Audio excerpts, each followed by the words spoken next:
Welcome to another edition of Crime Time with DutyRon and Ed Wallace. We are two retired New York City police detectives with 20 plus years of law enforcement. If you like all things true crime related from that police perspective, hit that like button, hit that subscribe button so you'll get all things DutyRon and Ed when we go live or upload another video. Tonight, we're going to talk about Marcus Spanevelo. He's been extradited and he's back in Florida. He's in Santa Rosa County.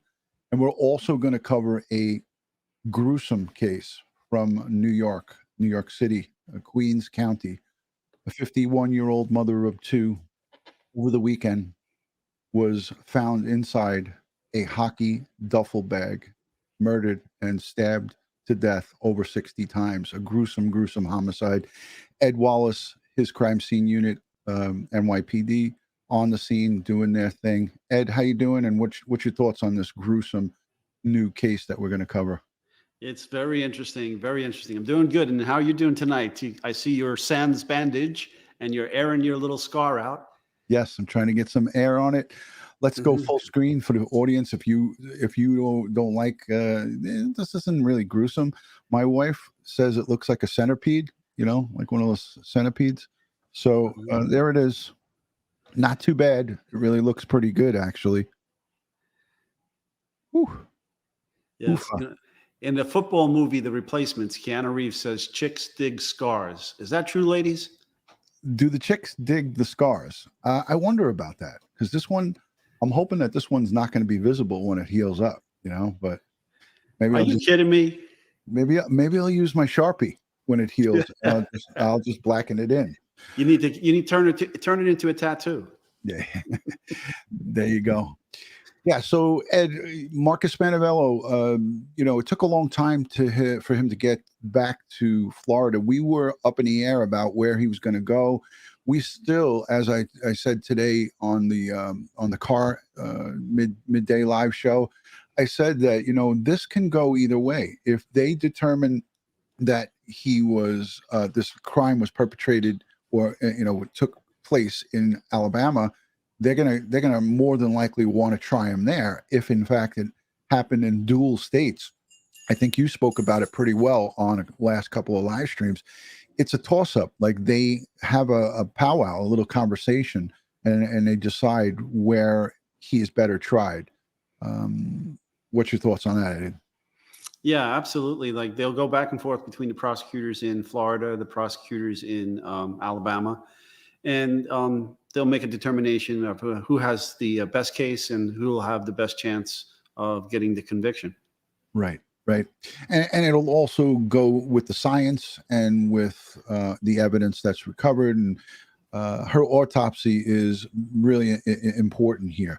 But listen, before we dive and we start going into this stuff, I want to say a special thank you to everyone who has subscribed over the last several weeks, who has hit the subscribe button, hit the thumbs up, and also who left comments down below for Ed and I. We've gotten an overabundance of comments, which is unbelievable, and I love that. We get so many comments after each video, and I'm proud that we have an engaging audience. So thank you to the replay viewers. Thank you to everyone who takes the time out to leave a comment for Ed and I. It just shows us that you are really interested and invested in the stories that we talk about. Hey, Ron. Yeah. I don't mean to cut you off, but did you see Twyla's message in the chat? She's asking to come on. It's urgent. Twyla, she wants to come on. It's urgent. Please bring me on. It's urgent. I'm gonna. Hey, y'all help me get DutyRon's attention. Bring me in. It's urgent. All right. Well, I'll send her the link. Ed, can you talk to the audience for a little bit about Marcus, and I will send her the link? Well, I really don't like to mention the man's name, but anyhow, yes. So he's back in Florida right now on hold. And I know Alabama right now, the only thing they seem to have on him is a hold for a moving violation, speeding summons, I believe it is, that he didn't answer out to. So they currently have that on him to bring him back to Alabama, but that's just, like I said, it's a holding card, a placeholder until the toxicology reports get back. And then Well, when the final decisions are made, they'll bring him to the jurisdiction that will likely do the prosecution. Yeah. And, we're all waiting for that. And nobody's waiting more for that than Cassie Carli's sister and her entire family, her brother, her father, and the extended family. They cannot wait to, find out with, on no uncertainty that this scumbag is going to get charged with the murder of their sister, their beloved sister. And again, my heart bleeds for them. My heart breaks for them. I think about them all the time. As a matter of fact, at our Easter dinner, I said a silent prayer for Cassie Carli and the family and all these victims that we speak about. I see Ro is in the chat, Jennifer Nobles. These are part of the Bakersfield folks who have been going through, months and months, 15, 16 months of sincere and classic. We don't even know where those boys are, but we know that their scumbag parents are in jail, and that's the good thing. Twyla is here, and this better be good, Twyla. I guarantee you it's good. So let me add Twyla. Hi, Twyla. Hey, y'all. Can y'all hear me good? It's not echoing or nothing? No, you sound 100%. Thank you so much. Thank you so much, Ed, for seeing my comment and for everybody in the chat that, was trying to get DutyRon's attention. But I have some breaking, very, very important news. And there's some of you that already know that kind of had a hand in this. But I needed to come on here urgently and say, we would like to wish you a very, very happy early birthday. And we love you so much. And we are so grateful for everything that you do, not only for EquiSearch, but for everybody out there. If we had more people in the world like you today, it would be a better place. And we are very grateful that you give us all the facts, no BS, and you have such a great DutyRon family here, and we want you to all know that we appreciate everything that you do for us. And happy birthday! Thank you, Twyla. Thank you. I'm wondering how that was breaking news, though. Like it is. It's breaking news because you're very, very important, and you know how you always put me on the spot, or Dave does. So I had to get you back. Thank you. Thank you so much. That's so kind. Ed, did you love you very, very much. I love I you. know what you were talking about was very, very important, but the comments was lagging on my end, so that I thought it would catch up, when you wasn't really talking about much. But I really wanted to let you know that we all do love you very much, and happy early birthday. Thank you. Thank you so much, Twyla. Appreciate it. Ed, did You're welcome. Did you have something behind this, Ed? Negative, K. No, Ed didn't know. This is all Twyla. I thought she was going to tell you to come on. It's a female thing. Yes, it's a female thing. I thought Twyla was going to come on and say, put hemorrhoid cream on your scar, it'll go away. Yeah. That's what I was sending Ed for. Did you see his? Hey, DutyRon, I heard that hemorrhoid cream clears up scars, so you can put that on top of your head. It'll help big time. Thank you so much. Soft as a baby bottom. Thank you for the birthday wishes. Thank you for taking my the hijacking the chat in light of my birthday coming up. I appreciate that. We definitely do have a couple important things that we need to speak about. But Twyla, I love you. I love Dave, and I love all the chatters and everybody here. Josh is here, and he's telling me check out the chat. So that's Josh. I'm looking at the chat. Let me see what's going on here. DutyRon, Twyla, thank you. Diane's laughing. Jen Lowe. I'm checking the chat. Dawn Marie's laughing her ass off. Happy birthday. Happy birthday from Jennifer Nobles. Thank you. Thank you. You guys are awesome. I greatly appreciate it. Love you very much. Now get back to our facts that we love hearing from you. Thank you, Ed. Thank you, Twyla. Thank you, Twyla. Thank you. Love you. Love you. Bye. Bye. The only thing that was missing there was Twyla's impersonation of Marilyn Monroe singing you happy birthday. I thought, after she started that, I thought she was going to break out into a Southern happy birthday thing, but she didn't do it. So it's all good. That's genuine. That's love right there. And I greatly appreciate that. So thank you, Twyla. Thank you to everybody in the chat for the birthday wishes and the birthday love. But we're professional. We got to get back to what we're talking about. there's no time for birthday celebrations for Duty-Ron. I got a whole 10 more, 12 more hours before that happens, right, guys? So tomorrow is going to be a break for me. I'm going to kind of just chill out a little bit. I'm going to go out to dinner with the family after work. So I'm going to go to work. I'm not one of these guys that take off on my birthday. Some people suggested that I should take off on my birthday, but we're not going to do that. There's too much crime going on. We got too many cases to cover. And when I take a break one day, I feel like I got a lot of catching up to do. Ed, let's get back onto the Cassie Carli case. A lot of people who were confused earlier today, and I think you were in the chat. You were driving your parents around, and I think it's great that your mom and dad's getting to spend time and hang out with you for the week. It's so dependent on the science and the evidence, and these investigators, they have to put this case together beyond a reasonable doubt and present it to a grand jury, and first get a judge to agree to sign the arrest warrant for the charges for murder.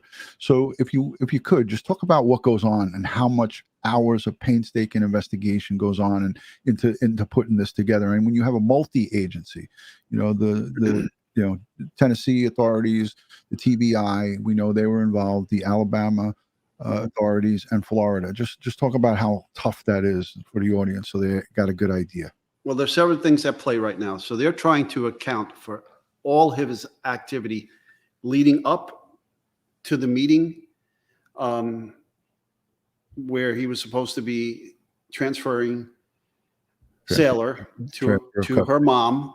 And then from that point on, all of that activity from the time she was abducted to the time she was found in the shallow grave in the stall in the barn in Alabama, and then anything that he did after that. So they're looking at all this electronic evidence. They're looking at phones. They're looking at where the phone was pinging, the routes, GPS, movements, texting, searches on the internet. So they're going to get warrants and gather up all the electronics as much as possible.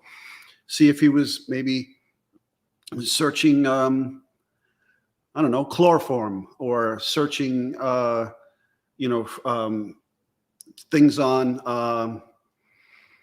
fentanyl or whatever the case may be. And all of these things are going to come into play. Like I said, the big key right now, the big key to this investigation is going to be those autopsy results. And like I said earlier, it's pending the toxicology, and that takes weeks. Especially in smaller jurisdictions where they have to outsource the toxicology. And so we're waiting on those results, and I think they'll be revealing, and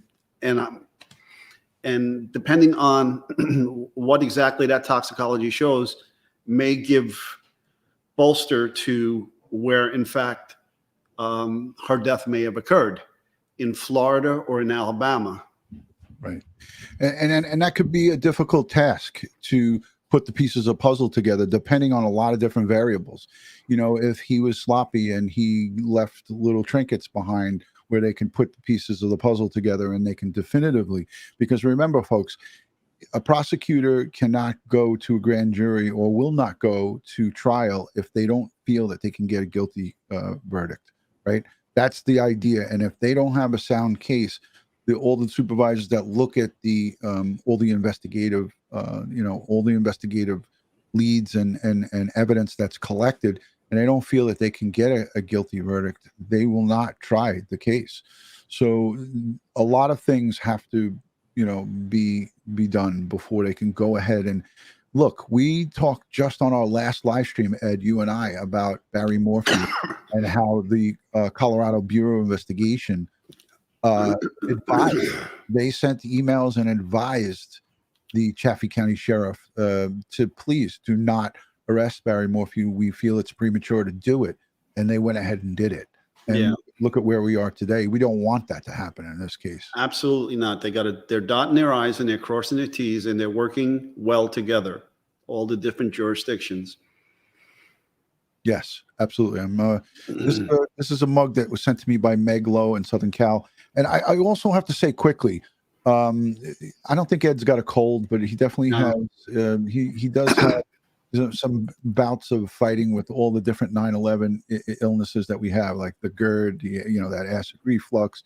That all attributes to that coughing that he's got. I know that. Yeah, well, this just popped up all of a sudden after Twyla came on. Twyla's got she definitely has influence on us sometimes. She sends those juju out at us like.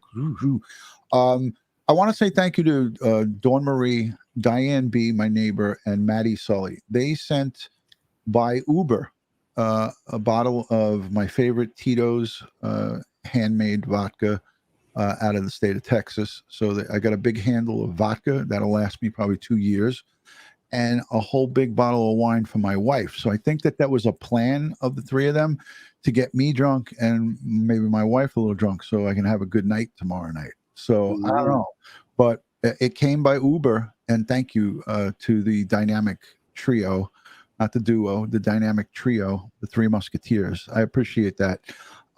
So I just wanted to make mention of that. Thank you so much. A couple of people sent the birthday cards. Wolf Girl, who is in Iceland now, she sent me a birthday card, and it said on it, "Do not open until April 19th." So I know it's a birthday card. I'm not going to open it till tomorrow. And a couple of other folks sent birthday cards, and I haven't gone to my P.O. box yet. So thank you for that. You guys are so kind and sweet to me. I mean, Matt has been doing this for 3 years now, 3 or 4 years, along with Diane and Dawn Marie. So thank you guys for the birthday gifts and things of that nature. Also, Dr. Ed Moskowitz and Julie sent in $50 the other day for a birthday gift. So thank you for that. You guys are just too kind. I want to just say these things because I don't want to forget. When people go out of their way to be kind to me, and I really do appreciate that. But, yes, me too. Me too. When I see you all saying hello, guys, I'm sorry I can't acknowledge each and every one of you, but I see it, and I thank you very much. And Doc Ed, I do take zinc and vitamin D and vitamin C every day. The doctor is here. The doctor's in the house. He is Crime Time with DutyRon's personal doctor. Mm-hmm. Ed Moskowitz. Dr. Ed is a family physician in Pocatello, Idaho, and Julie is his nurse. So this is a great team right there, and we're honored to have them on with us. Hey, so I want to tell you guys we have a surprise. It's not going to be a surprise anymore because I'm going to tell you about it. Cassie Carli's sister Rayanne is going to join us at 9 o'clock in about 10 minutes. So Ed and I want to just get through this stuff that we shouldn't be talking about with her, because I want you guys to understand we don't want her to come on and spill the beans about certain things that she may or may not know. But I will say this, that she's kept up to date by the various law enforcement branches. And Ed and I have, kind of counseled her and told her to, stick to being tight-lipped, right, Ed? I mean, yes. Yes. It's so important, because if we were just looking for a story or sensationalism, then we would encourage her to say as much as we, like we'd be like the news. We're not like the news. We'd be like the rest of those hack reporters. Yeah, we don't want that. And you know what? Some of the reporters are good, dear friends of ours, right? Look, JB, I consider him a friend. Bayan Wang, 23 ABC, now in Denver, 25 Denver. There's guys and girls out there who have really good ethics in the news reporting, but there are some that want to get that story, and they just want to squeeze every ounce out of families and victims and families. It's just like the reporter from Die Hard, right? When John McClane tases them in the bathroom in the airplane. Yeah. Yeah, just incredible. That is a good example, Ed. I like that. Yeah. But yeah, so Rayanne wants to come on because she too has been flooded with questions about is he gonna? Because I want to show a little bit of. Let's just show this quick because I don't want to show this while she's on. Okay. Let's show this little report here. This is coming out of Fox 10. Marcus Spanevelo is back in Florida tonight after being extradited from Tennessee. He's the main suspect in the death of Navarre Beach mother Cassie Carli. Spanevelo was transferred to the Santa Rosa County Jail last night, according to the sheriff's office. He was arrested in Tennessee. Ed, is it just me or is he smirking in that photo? Yeah, he's got a smirk on. I want to just slap the shit out of him and just get that smirk right off his face. It just really annoys me. Bueller. I didn't want to do that. I didn't want to hit that. No. But yeah, just looking at this just irks me. I don't know. By a show of hands in the chat, who else it just makes you sick to your stomach looking at this face? And that's his booking picture when he was brought to Florida. He looks like he gained some weight, and it looks like he's a little grimy there. But I just want to see, and I just want to pool the chat if everybody feels the same way I do. I think it's straight across the board. I mean, you want to just see like a big punch, a boxing glove just come by and just boom, take that smirk off your face, jackass. Oh boy.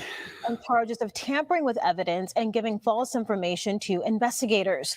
Santa Rosa County investigators say Spanevelo was the last person seen with Carli when she was alive. They met in Navarre Beach to exchange custody of their daughter. Carli was found dead a week later, buried in a shallow grave in Alabama. Investigators are waiting for the results of an autopsy to determine how she died before they announce further charges in the case. So this reporter got it right. That is the truth. They are awaiting the complete, full autopsy. And Barbara Butcher, retired chief of staff from the New York City Medical Examiner's Office, has agreed so graciously to come and explain to us why it takes so long. And I think Ray wants to actually listen to that live stream, because she told me, I ran it by her. I see, this is some of the stuff that Ed, you know I do this. I asked Ray Ann first if she would mind if we did the story about why. And she said, please, I want to know why. And I think all of the people who love my sister and who are fighting with us wants to know from a professional why and how it happens, where it takes so long. And I think, you said it great when we had Barbara on that last time, and she just has so much information. I mean, she was your boss. Tell the people about some of the work you did with Barbara. Well, when she was a field investigator, we did crime scenes together. I was the crime scene detective, and she was the medical legal death investigator for the ME's office. So we would work these homicides, body on the scene cases together, and I would help her document, do what she needed to do at the scene, and I would get all my evidence out of her way so that she could work that body and get all the crucial details for the pathologists that were going to perform the autopsy on the decedents. And so we worked together, hand in glove as a team, even though we were from separate agencies. And then later on, she would bring me, she would be my boss at the forensic science training program that we were running out of the medical examiner's office. I was the director, and she was my direct supervisor. Look at Suman Siri says, I love women in law enforcement. And Barbara was in a different branch of law enforcement, right? That's still considered law enforcement, right, Ed? Well, technically, it's technically, but they're an independent agency on their own. They're actually on the public health. So they're more doing, like I said, they do a medical legal death investigation. We do a criminal investigation. See, that's why they can go into a crime scene without a warrant, and I couldn't go in because I needed a warrant, because they weren't doing a criminal investigation. They were doing a cause and manner of death investigation for public health reasons. Right. Okay, so they didn't require warrants to go into a crime scene that I would need a warrant to do, and I would have to wait outside while they can just go right in and do what they had to do and get out of there. Wow. That's interesting. Look at Gayla Dennison says, Ed taught some of my sheriff's academy classes. Yeah, that was up in Sacramento. That's correct. I was there several times. But getting back to what you were saying about, see, we here at DutyRon and Ed Wallace, we don't want to victimize the victims, right? And it's all about, for us, it's about empowering the victims. Okay, we ask permission to do things because in cases like this, in situations like this, power has been taken away from them, and we want to instill power back to them. And so we always, out of respect and out of dignity, we'll ask, hey, do you mind if we do this? Do you mind if we do that? And if they say no, that's it. End of story. No argument from us. That's the way it goes. Yeah. And we let them make the decision. Right. And that's the right thing to do. And we learn this through being, police professionals, detectives, and working in the largest police department in the United States. We have that kind of volume where you can get jaded, but we didn't. I never did, and I know Ed didn't either. Every case that we work on and every case that we investigate, there's a certain personal element to it, and we try to keep it separate, but at the end of the day, we're human beings, and that's what it's about. Tanya Delaware sent in a $1.50 super sticker. Every bit is appreciated and counts. So thank you so much for that, Tanya. I know that it went by and I can't get back to find it, but I wanted to highlight another message. So thank you for that super sticker. DP Infomiss said, my son's autopsy took 10 months because the poison he took was not traceable in the bloodstream. Yeah, so they'll end up taking tissue samples and doing histology and a lot of mic work to try to find these toxins and poisons. It's quite extensive, and again, in most cases too, if a toxin is used, like ricin, if you're not looking for it, you're going to miss it, right? It's something the investigation has to direct the toxicology towards. So they'll do a broad spectrum toxicology, including alcohol and all the narcotics and so forth. And then they'll have to get into the exotics if all those others are missing. Right. Yeah, absolutely. And Barbara touched on that when we spoke about Christine Engelhardt. She touched on all of the different aspects of how involved it is to actually come down and find out what was introduced into someone's body before death, and I think Christine Engelhardt's took almost 4 months, Ed. Almost 4 months. Look at the message from Twyla Cisco from Equisearch. We are the victim's voice. It couldn't be any more true. And what you guys provide for victims is a whole nother. It takes it to a whole nother level, and the work that the team at Equisearch does is just tremendous. I can't say enough. Hey guys, if you could take a moment to give this video a thumbs up for everyone that's here, please smash that like button, share the video onto your social media platform when you get a chance. Talk to your friends about Crime Time with DutyRon. It's all about putting out valid information from the investigator perspective, from the police perspective, and that's what we do here. I think what we're on to and the things that we're doing is great. We do have another case to talk about, but we're going to yield until Rayanne comes on. Ray, that's Cassie Carli's sister. She wants to give you guys an update, and this was kind of her idea, because I spoke with her today. And she said, yeah, I would come on with you guys because so many people have messaged me about my sister and about concerned about Marcus getting out. And she feels that she's left all of her confidence in the hands of law enforcement. And she has been spoken to by not only the FBI, but the TBI and Florida authorities, Alabama. And she said, the vibe that she gets from them is that they are going to bring justice forward for her sister. And she's confident in them. So I like that. And she does look to me and Ed for advice from the law enforcement side. And we're there to provide it. Ed, I shared her number, your number with her. I know you gave me permission. So Absolutely. Got it. I wanted to ask you too, as far as witnesses and things of that nature, they come into play here when you're looking at the parking lot in Navarre Beach. Initially, they talked about 5 or 6 witnesses. Those numbers swell as these investigations go on. So we could potentially be looking at witnesses along the way, because don't forget, he drove 300 miles, right? Mm-hmm. So you have to stop for gas, because that pickup truck is getting 12 miles to a gallon. So, you had at least at least more than a couple of gas stops. And bathroom breaks. Restroom breaks. Mm-hmm. Things like that.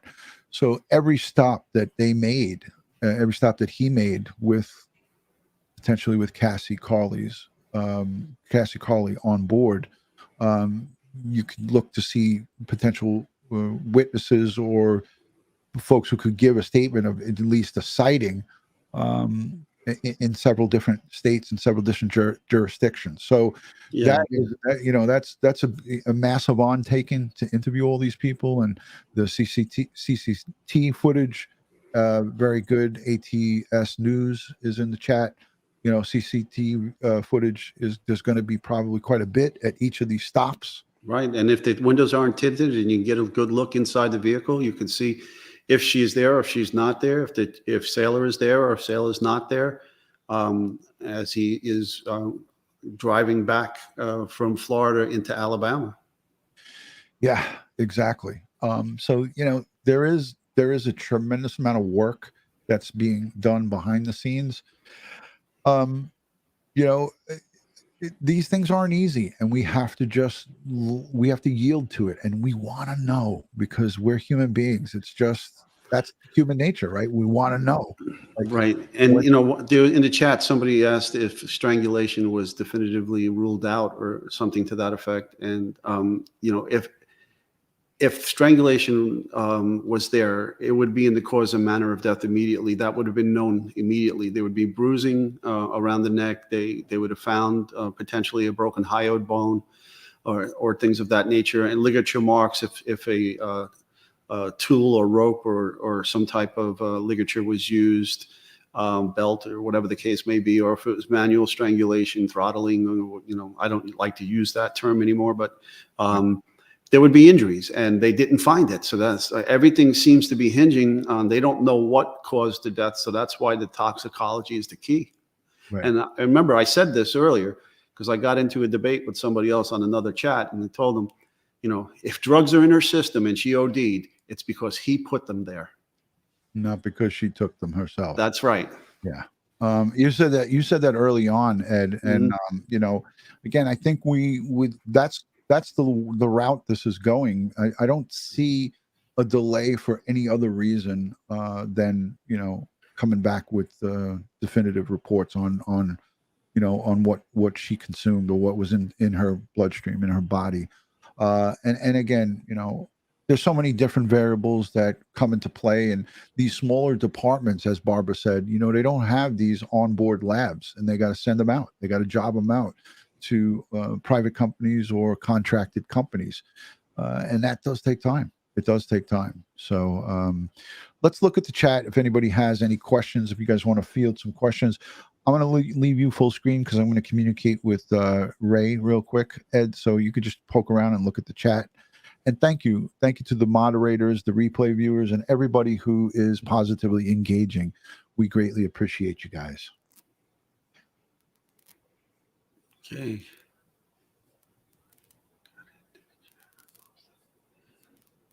Okay, folks, anybody have any questions? Okay, so just got a message from Ray. So she's got something, her son is being fussy and she's trying to get him to bed. So no big deal.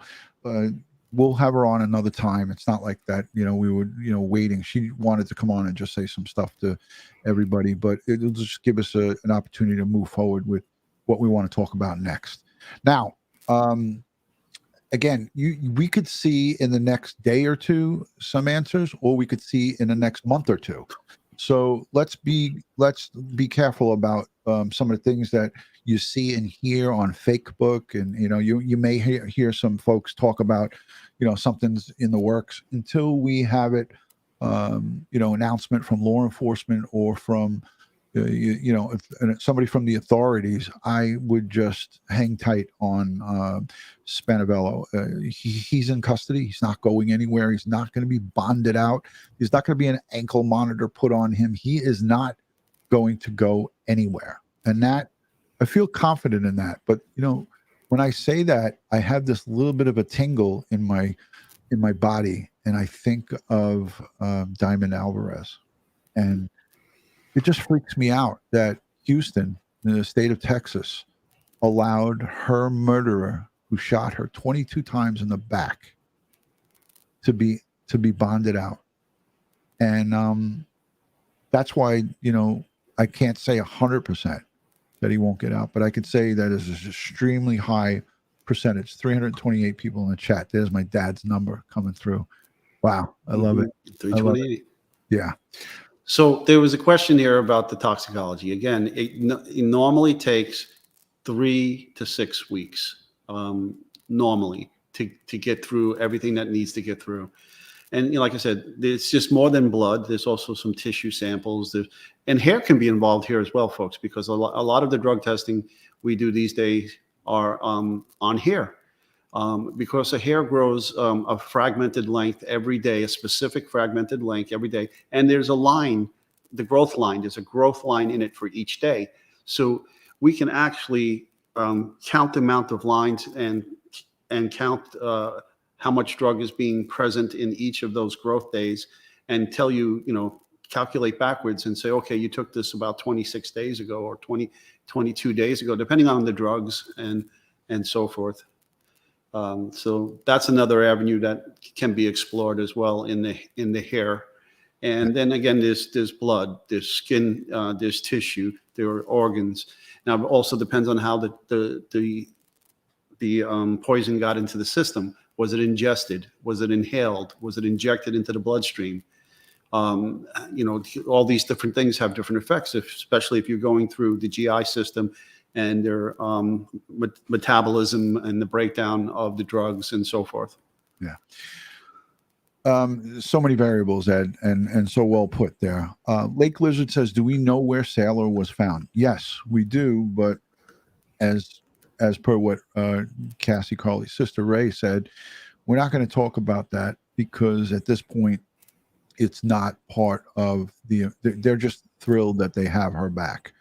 I don't think a conversation about that, even though it is, we want to know, everybody wants to know, it will come out eventually. But at this time right now, you know, we won't venture onto that. I know, and Ed knows, but we're not going to divulge that because the family doesn't want that to be out there at this time. So we respect that. So Gayla Dennison says it's a good thing Marcus won't be prosecuted in liberal California or New York for that matter. Even though I think New York is a little tougher than California, but it's not that much more. Yeah, Ed's starting to breathe heavy. Yeah, you don't get me going. No, we don't want to. Well, we're going to be talking about a New York case here. Again, if some of you here in the chat, you know, if you suffer from PTSD, this is a very, very heinous crime. This is a violent, nasty murder, and we don't even know all the details. But what we do know is that a 51-year-old mother, she is an immigrant from a native of Hungary, right? She's from Hungary. So she is, I don't know how long she's in this country. I don't know what, you know, if, you know, she came here to get married, Long Island native, you know, her husband is from Long Island. We don't know all the facts of everything, but she's a mother of 2 teens, 13 and 17. She was murdered in the early morning hours of Friday night into Saturday morning. Just horrible. We come to find out after she was autopsied that she was stabbed over 60 times and stuffed into a hockey Bauer bag and wheeled over a quarter of a mile from her home. She was murdered in her home and wheeled a quarter of a mile or more to a location on the side of the Jackie Robinson, I believe, and dumped just inside the bag, blood dripping out of it. It is horrific. It's gruesome. I'm going to play the video. If you suffer from PTSD and you can't handle this stuff, I'm begging you to back out. So I'm going to give you guys a few minutes while I queue up this video. Ed, you have anything to add on to what I said? I think I might have missed some. No, yeah, no, I mean, there was a blood trail that led right to the side door of her residence. And then when warrants were obtained, the blood trail went down the stairs into the basement, and it appears that she was attacked and killed in the basement. Horrific. I mean, even for me and you, who are, you know, seasoned veterans, I cringed when I heard the story break early Saturday. And you know, we're into Passover and Easter weekend. You know, holy time for everybody across the board. And you look at a headline that says "Woman found in a duffel bag in Queens County, New York, stabbed dozens and dozens of times, autopsy reveals." So I'm going to play this, folks, for you. Again, if you're PTSD or squeamish, back out now. You've gotten full disclosure from Crime Time with DutyRon and Ed Wallace. So here we are. I'm going to back it up. Okay. Yeah.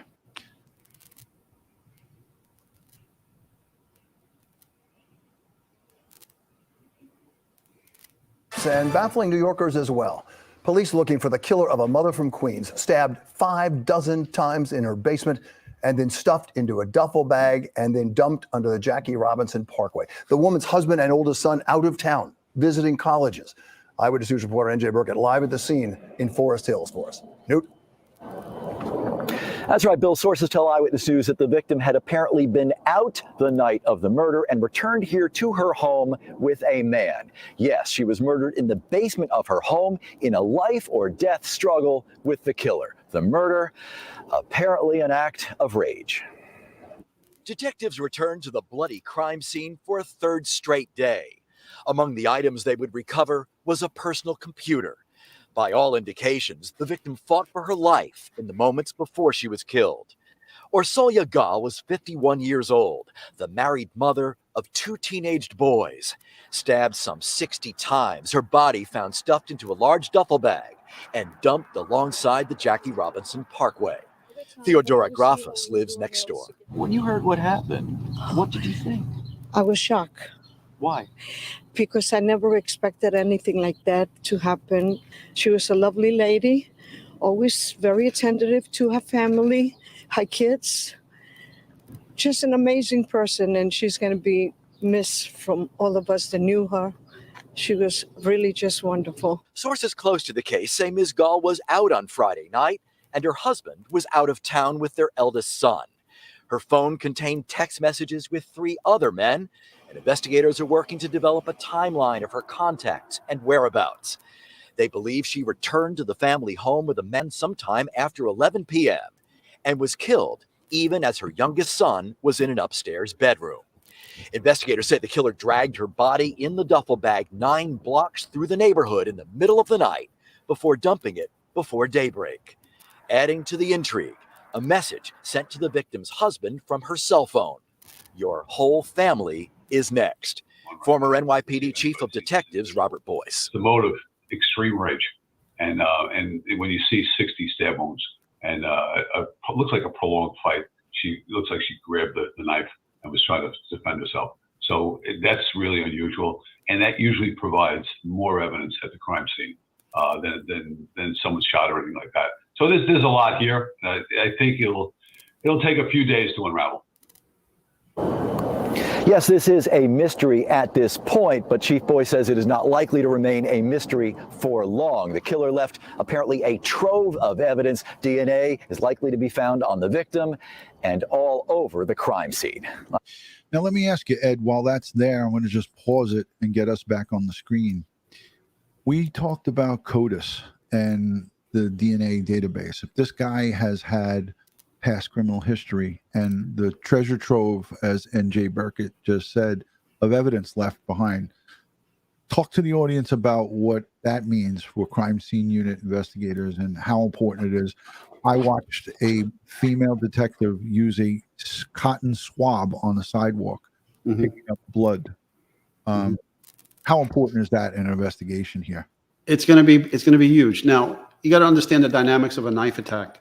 Okay, now I'll have to disagree with the chief of detective about the motive. Rage is not a motive. Okay, the motive is something else. The rage is a part of the motive, but it's not the motive. Part rage, of the crime. Right. Rage is part of the crime. And the motive is why he had the rage. Okay. There was more to that letter, or the text rather, than it's reported in this story. There was more text to it that said, hey, your wife had gotten me arrested several years ago. I'm out now. And, so that has to all be investigated. But getting back to the DNA and CODIS. So this person was in that house, and in the dynamics of a knife attack, if you're stabbing somebody, and depending on what kind of knife you have, if your knife doesn't have a scabbard on the end where the handle then goes forward to the blade, and you stab somebody and it hits bone, your hand can slip forward off the handle and onto the blade, and you can cut yourself. So in addition to her blood, the suspect's blood could be there too, because he could have injured himself in the knife attack, which happens all too often. Because there's a lot of bone in the chest area. There's a lot of bone on the hands and fingers and so forth. And so the act of stabbing somebody, which is a very, very personal act, okay? It takes a lot to stab somebody. It's not easy to stab somebody. Again, it's usually a very personal, and in this case, there was a lot of rage, but the motive probably was that something was done to this individual, and he's seeking revenge for whatever slight that occurred, or if in fact she did get somebody arrested in the past, that should be very easy to uncover. Right. Okay, but then all these blood samples that are traversing the sidewalk from the side entrance of the house all the way to where the body's found, you don't need to collect them all, so long as they're there's evidence that it's in a straight line and it's coming from one source. Then you take random samples, every so feet, and every time somebody makes a turn, right. And so that you can connect all the dots. Now, body has to be looked at very thoroughly, because if he cut himself in the course of stabbing her, he could be depositing blood drops on her clothing and on her skin. So in addition, if he wasn't wearing any gloves and he's physically in contact with her and touching her clothing and touching her skin, he could be depositing his DNA, his skin cells on her. And so there's a good chance that you're going to find DNA of the suspect at this scene, in addition to potential fingerprints and so forth. And there's doorbell ring videos of him actually dragging this bag past all these houses on her block as he's heading to where he deposited the body.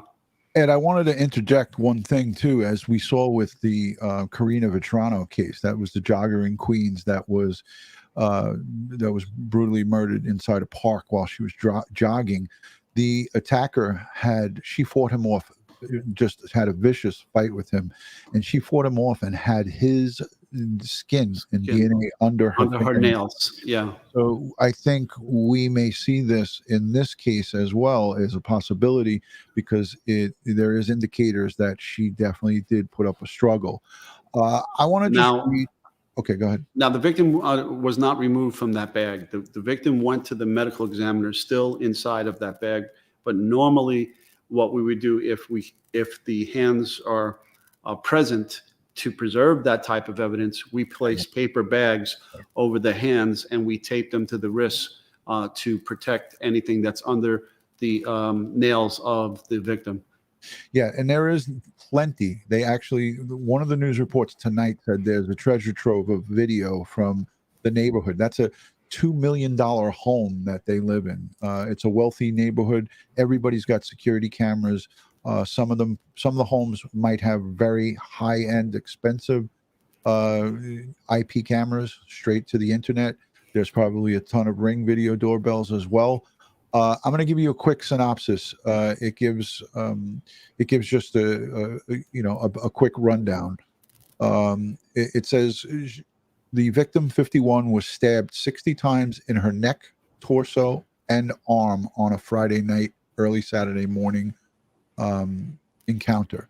The married mother of two's body was found Saturday at around 8 o'clock, 8:30 in the morning, inside a hockey duffel bag on a sidewalk in Forest Hills, Queens. That's in the NYPD, I believe, I think it's 104 precinct over there, but I'm not 100% on that. On Monday, the police said they believe, that's today, that she knew her killer, as there was no sign of a forced entry into the home. Her son, 13 years old, was up on the second floor. That is the 3-story home. So he was up on the second floor, not up into the third floor attic. And he was in his room while this all happened and knew nothing. He was taken into custody. He was actually handcuffed and brought to the precinct and questioned and then released. Her husband, Howard Klein, and the oldest son, Jamie, were out of town. And her 13-year-old son, Leo, was home at the time. Leo was questioned by the police, as I just said, on Saturday, but was released without any charges, and no one has been arrested. Leo has said his mother went out Friday night to see a show with a friend. She returned home and was killed sometime overnight. The killer is believed to have Gaal's phone and texted her husband after the killing, just as you said, Ed, and he or she texted to the perpetrator, texted to her husband, "Your wife sent me to jail some years ago, and now I'm back." It said also, along with a warning note, to not contact the police. The victim is a Hungarian native who is believed to have met her husband overseas. She was a stay-at-home mom, and surveillance footage captured someone dragging the bag containing her body into the street at 4:30 a.m. Saturday morning, Friday night into Saturday morning. The person in that video has not yet been identified. It's a grainy video. I only saw still photos. We'll show them here. Police have not named any suspects or made any arrests at this time. But I could say this. We know the track record of the greatest detectives in the world, the NYPD. There will be somebody taken into custody on this case. I could just feel it in my bones. They're working hard on this investigation, and there's quite a bit of evidence. So I feel that there will be an arrest forthcoming. They say that the Queen's mom knew her killer because police say they found 0 signs of forced entry to the home where she was killed. But that doesn't mean that he didn't knock on the door and say, "Hey, I need help," or "Hey, somebody wanted, your son's hurt," and she would, people use trickery to get people to open the door, and then you wouldn't have signs of forced entry, right, Ed? I mean, this happened. That's true. Absolutely. Just because there's not a broken in door doesn't mean that this guy got in the house with her inviting him in. She might have came to the door based on some words that was spoken. But Ed, again, with the evidence and everything that you have here, you saw your NYPD crime scene unit van on the scene. Indeed, I did. Yeah, walk the audience through an overview of what goes on when you get to a crime scene like this, and I guess if you could do it, in a condensed version, but I don't think it's possible here. So typically, the squad calls the detective squad from the precinct that covers that jurisdiction, and Matty Boy was kind enough to look it up. It's the 112 precinct. Thank you. So the 112 squad would call the crime scene unit and give them the details, and the crime scene unit would respond. Also, a notification would be made to the medical examiner's office to send the medical legal death investigator. The jurisdiction of a dead body in New York City is not the police, it's the medical examiners. So they own that body in terms of jurisdiction, but we work it together. So once they get to the scene, the crime scene investigators will search out the first officer and the assigned detective, and then they'll do a briefing about any information that the detectives have gleaned, and also they want to know what the first officer did when they got there, what they saw, what they smelled, what they did, what they moved, who said what to them, and so forth and so on. And they document all of that.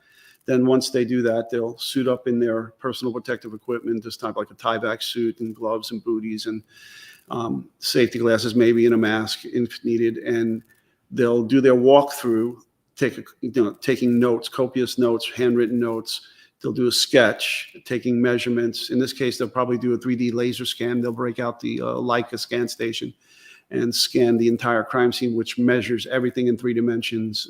So every little minute piece of information is captured and measured by the scanner. And then at this point in time, in this case, they're going to follow that blood trail, document it, measure out the blood determine how many blood samples they're going to collect, and then they'll put their evidence markers out, do all the photography, long range, medium range, and close-up photos with and without scales and numbers of the individual items of evidence. And they'll start swabbing and collecting all that blood and drying the swabs and sticking them in their packaging, and that all gets rushed to the DNA lab at the medical examiner's office for DNA analysis. Then if there's anything that requires fingerprint work, they'll do that there as well. And in this case, they probably would need warrants to go into the house to do further investigations. They can do a quick sweep of the house for any additional victims that might be there, and that's how they found the son. They did force entry, the police forced entry to get into the location, and then they found the son, and obviously they found the bloody crime scene in the basement. And so they secured a warrant. The son was 13 years old. So he's a minor, could not give consent to do anything inside the house. So again, they obtained the warrant and went in and did what they had to do inside the house. Right. So it's very, again, people send questions all the time. They always ask, how come it takes so long to process a crime scene? So they were there from Saturday morning, right? Early in the morning, Saturday, Right. all day Easter Sunday. And then they had to come back, for the warrants. Yeah. So all of it takes time. And that's the thing about police work is people think, well, what's taking them so long? Everything has to be done legally the right way.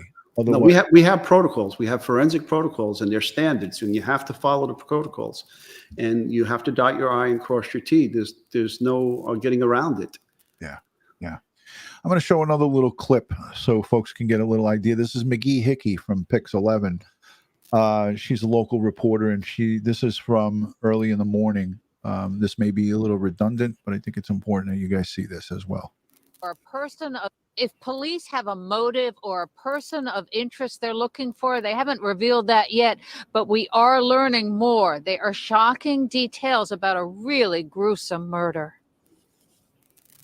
Police are still trying to figure out who is pulling this duffel. So this is what we were talking about. This is the still of the video of the perpetrator walking at 4:30 a.m. Saturday morning with her remains inside this Bauer hockey bag, and the police obtained all of the camera footage along this residential tree-lined street in Queens County. Multi-million-dollar homes here, and like I said, there's probably quite a bit more. And I'm surprised that they put out a grainy video like this if they had any clearer ones, but there's a method to the madness that they use in these. Yeah, Ron, if I may jump in here. Sure. Folks, from videos like this and having the actual bag itself now, they can scale what we call scale, or in this case, photogrammetry, and they can scale that bag and understand its dimensions. And from that, they'll be able to get the potential height and weight of this person. Yeah, right. And that's, a lot of people don't realize that. The way they can enhance these videos and get that height and weight is so important to getting the proper perpetrator in custody. So let's let the rest of this play. Bag containing the body of murder victim, 51-year-old Orsolya Gaal, a married mother of 2 teenage boys. It's an eerie photo provided to Pix 11 by police sources, who also say the killer used the victim's cell phone and sent a text to her husband that read, "Your whole family is next." I couldn't imagine why this would happen to her. I just couldn't imagine. and I hope the husband's able to handle it. Dr. Carl Adler says he used to see Gaal and her husband as patients. He says he was devastated when he heard she had been killed, her body stuffed in a duffel bag and dragged half a mile from the family's Juneau Street home. Police sources say her husband and older son were out of town Friday night when the mother told her younger son she was going out to watch a show, but she really went with another man. At some point, police say the man killed her in the basement of the family's home, put her in a duffel bag, and dumped her body at Metropolitan Avenue and Forest Park Drive, where it was discovered by a man walking his dog early Saturday morning. They were very nice people. She was a very lovely woman, very kind, and a good mother. And I was just devastated. As crime scene detectives continue to gather evidence from inside the family's home, neighbors are still baffled. Hopefully they find whoever did it, and she, family finds some peace on it. And police are still awaiting the cause of death. All right, I'm going to just put it back here. I just want to just stop that. I actually have another video that shows the still and not in hand, that's like kind of. I want to see the still of it without that little square box there, because that kind of shows it a little bit better than what we're seeing right here. And I think I have it saved in my folder here. But Ed, so while you're getting that, there were several questions. I'll answer them while you're digging that up. One was a question was about what's the the forensic evidence. What's the difference between a forensic vacuum and a standard vacuum? Well, 3M makes a forensic evidence vacuums, and they're specially designed vacuums to collect trace transfer evidence. And they come with a cartridge system that has a filter in there. It's a submicron filter. And the vacuum itself is a HEPA vacuum, high efficiency particulate air trapping filters in there. And that vacuum has to be decontaminated after it's used at every scene. So once you use it at a scene, and it has to be the outside of it has to be cleaned up. And there are filter systems that you attach it to the hose, and it traps evidence in the filter. Next, I think, Alicia, I'm not sure if you said it, but I spoke about the chances of in knife attacks, especially stabbings, that the victim suspects tend to have potential knife injuries to themselves by stabbing the victim and hitting bone and having their hands slide up on the blade, thus cutting themselves and then leaving blood. Right. A lot of people asking questions. Listen, we don't have all the answers, and there is no video out. Patty L says, can we link the video and watch it later, DutyRon?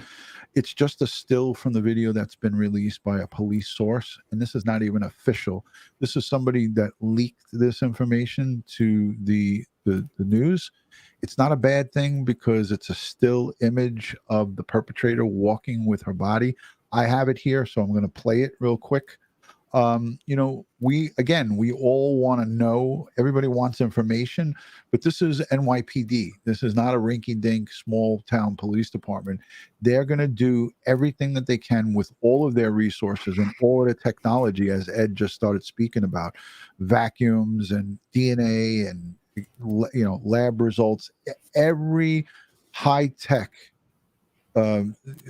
tool that it can be used in forensics will be used in this case. And there is, as the reporter said, a treasure trove of evidence.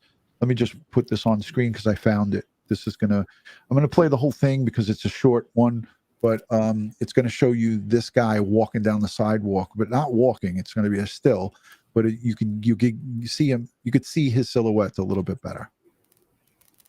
Behind me, you can take a look. There is still a crime scene here at this hour. Police say her body was found in a duffel bag about a mile away here from her home. And now, as they try to figure out who murdered her and why, Pix 11 has learned that her eldest son and husband were both away at the time. She was a married mother of 2 teen boys who lived in this Forest Hills home with her family. She was a very nice person, very nice, very loving with her kids. normal mom, just walking her dog all the time. But on Saturday morning, a tragedy. This is what I was telling you about. This is the blonde female detective, and they'll show a close-up of her, like with a swab, taking samples from. Yeah, she's taking a bloodstain sample from the concrete. Started to unfold. 51-year-old Orsolya Gaal's body was found in a duffel bag a mile away near Forest Park. This is a quiet neighborhood, so nothing happens around here. Surveillance video captured. So there it is, without it all, like enhanced and fuzzied. It's still grainy, as you said, Ed.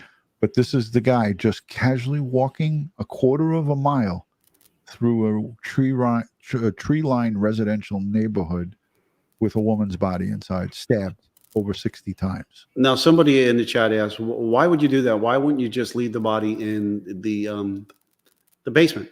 Well, good point. Well, again, there was a lot of rage here, and this is what I would call a disorganized killer.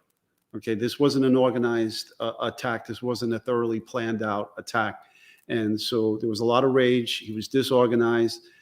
They took the son's hockey bag and stuffed the decedent into it, and that can also too be another act of degrading the victim, okay, and then placing that victim in a location where it would easily be found, and so he again, there's degrading the victim, disrespecting the victim, and so forth. Right. Good points and definitely possibilities. And, I said earlier, it could be a male or a female. We don't know at this point, we'll know more as this thing unfolds, and getting DNA off a cell phone. Absolutely. But I don't think they have her cell phone at this point. I don't think that I think the perpetrator had the phone and used it, and I don't think they recovered it, but I don't know. We don't know. What appears to be someone dragging the duffel bag on the sidewalk hours earlier.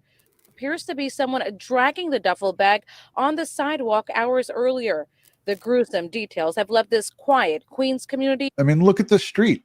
These are multi-million-dollar homes. They may not appear to you folks as multi-million, but this is in the city of New York. This is New York City, the borough of Queens, within the confines of, what was it, the 112? 112, yes. The 112 precinct. Tree-lined, beautiful green grass homes, and this guy just casually walked down the sidewalk with a bag, a duffel bag, dripping out blood.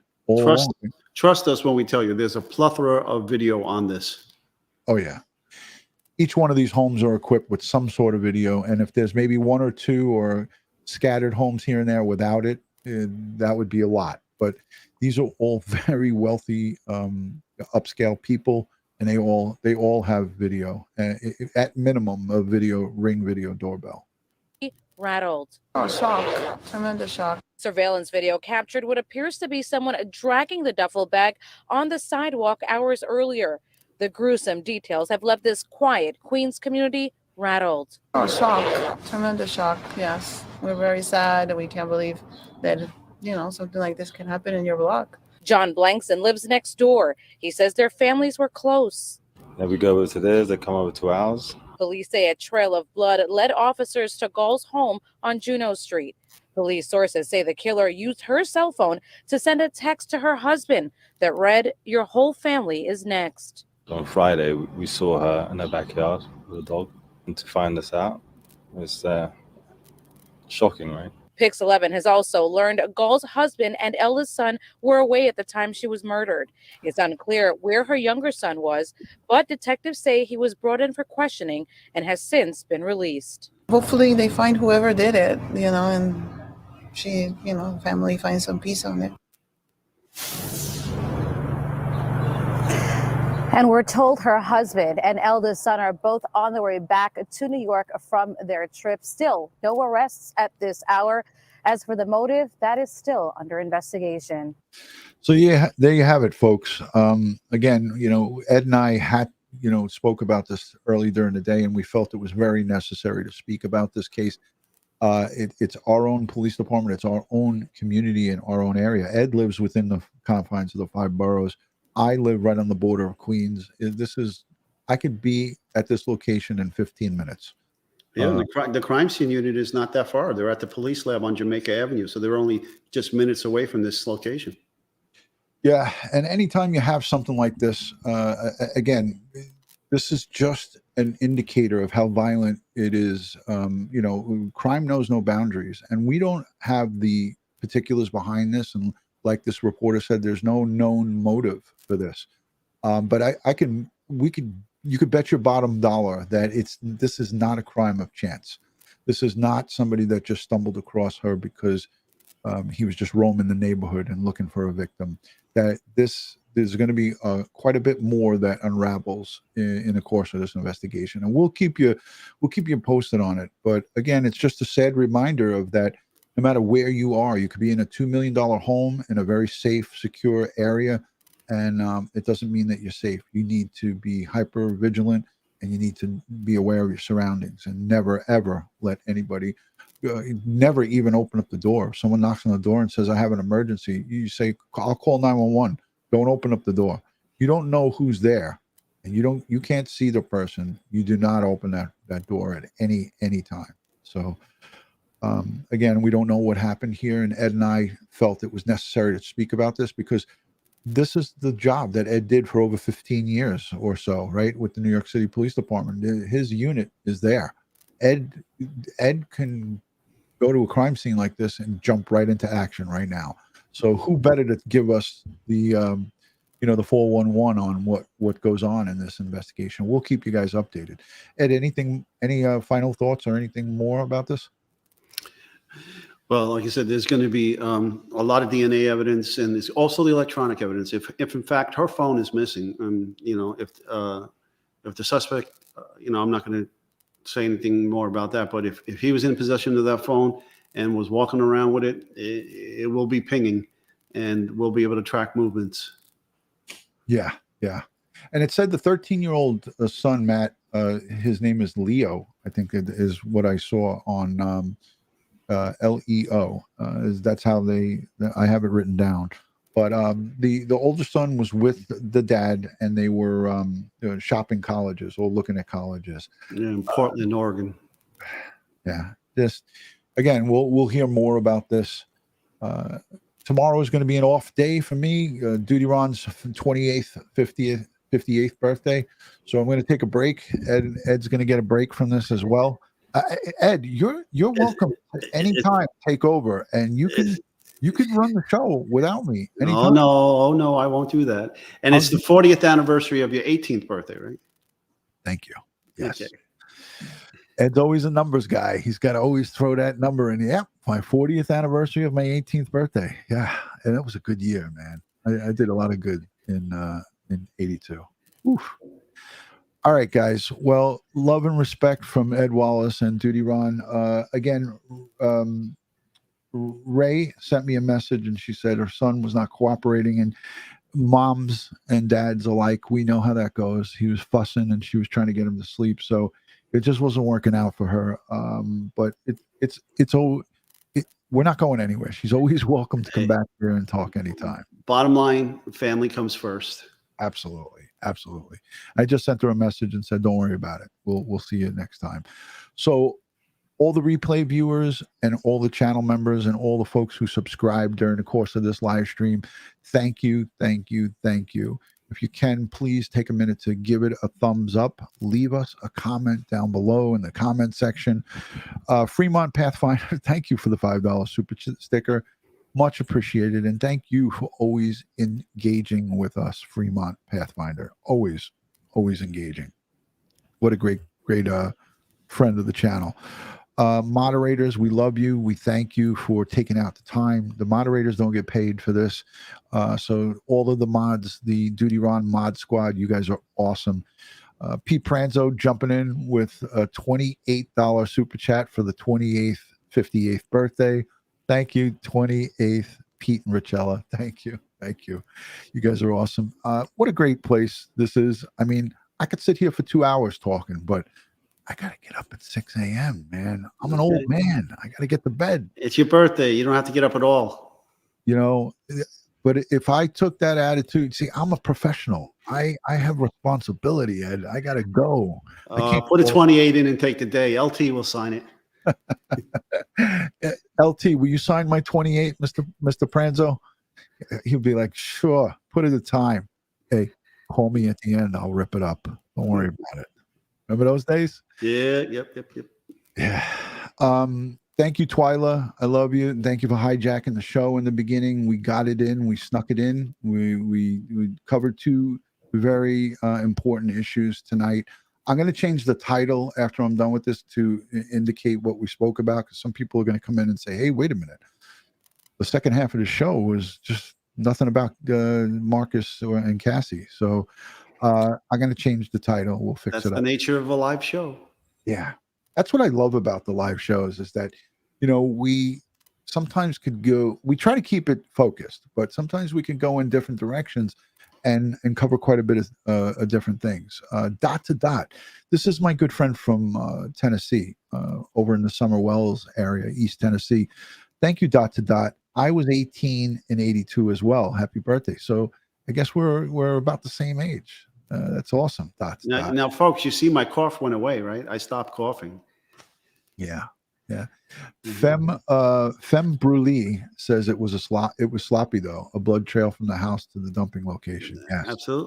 Absolutely. All right, guys, I love yous. Ed and I appreciate you, and we thank you. An hour and 16 minutes. Ed's got to put an overtime slip in, so check your messages after the show from Alicia B. Alicia, I will definitely check the messages.